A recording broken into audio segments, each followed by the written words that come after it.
Nous sommes ici au cœur de l'espace dédié aux producteurs miniers. Les minerais désormais indispensables aux nouvelles technologies et à la transition énergétique occupent une place stratégique dans les économies contemporaines. La participation de B2Gold Mining Indaba, surtout aux côtés de l'État malien en tant que sponsor de Malidé et de la participation du gouvernement malien, s'explique parce que nous sommes quand même l'un des leaders dans la production minière au Mali. Avec la nouvelle loi sur le contenu local, il y a beaucoup de Maliens qui sont présents cette année, beaucoup d'entreprises maliennes qui viennent chercher à avoir des connexions avec des fournisseurs étrangers. Bani Ressources est une société qui développe le projet de Kobada dans la région de Kangaba.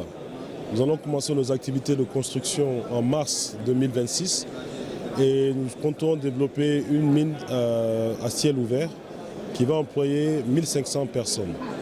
Donc le projet a une durée de vie de 9 ans et nous sommes actuellement en phase de développement. On a pu voir beaucoup de nos partenaires du Mali, partenaires extérieurs. Nous avons pu parler de notre projet et il est très bien reçu. Juste devant le stand consacré aux hydrocarbures, rappelle que ce secteur de mer centrale, malgré les défis énergétiques, pour les responsables présents, l'industrie ne disparaît pas, elle se transforme. Je remercie notre gouvernement pour cette initiative. Mining Indaba, c'est l'occasion pour nous aussi de se vendre. On rencontre plusieurs partenaires qui sont déjà sur place et c'est une belle opportunité pour nous aujourd'hui pour pouvoir avancer dans tout ce que nous faisons dans le cadre des pétroles. Nous avons déjà pu rencontrer nos clients internationaux, nos clients avec lesquels nous travaillons depuis de longues années au Mali. C'est une opportunité pour nous. D'autres sont installés en Afrique du Sud, d'autres sont installés, disons, au Canada, d'autres sont installés aux États-Unis, partout dans le monde.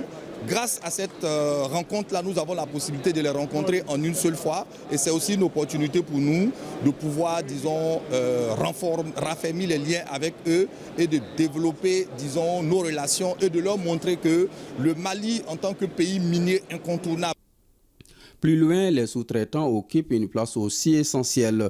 Ils apportent une expertise locale précise, une grande flexibilité opérationnelle et une capacité indispensable sur le terrain. Mining Indaba, c'est une opportunité. Donc, en tant que sous-traitant au Mali, premier sous-traitant en Afrique de l'Ouest, nous devons de participer et aussi de faire briller la place de notre pays. Notre approche, c'est à travers les fournitures de services directs dans la sous-traitance, dans les opérations minières directes, dans le développement. Et donc c'est tout à fait important pour un tel forum de marquer sa présence. À quelques mètres de là, les établissements financiers constituent une étape stratégique pour les investisseurs. Banques et institutions spécialisées proposent des solutions de financement. AFG Banque Mali, c'est la banque par excellence du secteur minier. Avec sa loi sur le LCCP, qui est le Local Content Champion Programme que nous avons lancé au Mali, qui vise à accompagner les acteurs locaux du secteur minier. Aujourd'hui, notre présence à ce marché international par excellence du secteur minier témoigne à suffisance notre engagement et notre appétit pour ce secteur. C'est le lieu par excellence, il faut rencontrer tous les acteurs, les miniers et les sous-traitants qui pourront se faire accompagner. Mining Indaba s'impose comme un véritable carrefour d'opportunités où se croisent finances, énergie, mines et sous-traitance. Un espace pour accompagner les projets économiques et industriels.